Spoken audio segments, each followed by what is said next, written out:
Hi friends, இன்றைக்கி நம்ம என்ன பார்க்க போனோன்னா கறி வடை எப்படி செய்யுதுன்னு பார்க்கலாம். கடலைப்பருப்பும் உடச்ச கடலையும் நான் போட்டிருக்கேன்.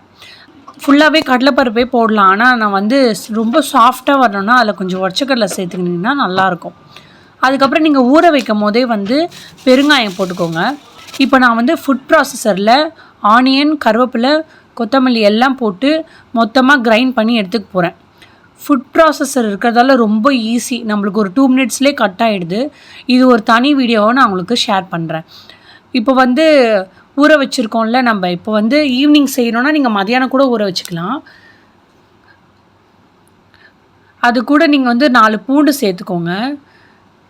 நல்லா கிரைண்ட் பண்ணி எடுத்துக்கிட்டோமா. இப்போது இந்த சிக்கன் வடைக்கு நான் என்னென்னா கொத்துக்கறி தனியாக கேட்டு வாங்கினேன். நீங்கள் கடையிலே கேட்டாலும் கொடுப்பாங்க.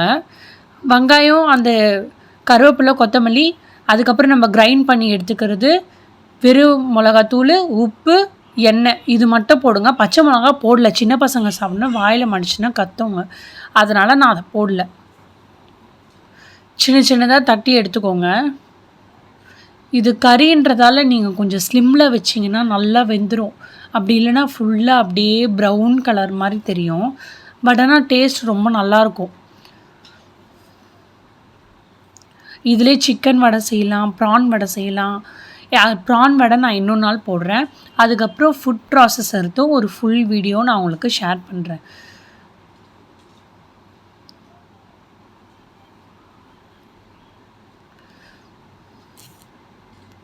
எங்கள் அம்மா தான் வடை தட்டி தருவாங்க.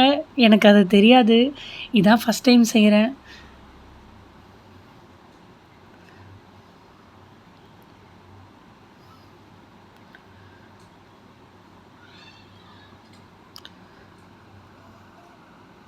ரொம்ப சிம்பிள் தான், ஈஸி தான் செய்கிறது. நீங்கள் பண்ணி பாருங்கள். நல்லா வந்துச்சுன்னா கமெண்ட் செக்ஷனில் சொல்லுங்கள் எப்படி இருந்துச்சுன்னு சொல்லிட்டு. அவர் இன்றைக்கி தான் கொடுத்தேன் நான் அவருக்கு. நல்லா இருக்குன்னு சொன்னாங்க. பசங்க எல்லாமே நான் சாப்பிட்டாங்க. இது நம்ம பச்சை மிளகா போடலை, அதனால் கிட்ஸுக்கு நீங்கள் தாராளமாக கொடுக்கலாம். அவங்களுக்கு அந்த ஃப்ளேவர் பிடிக்கும்.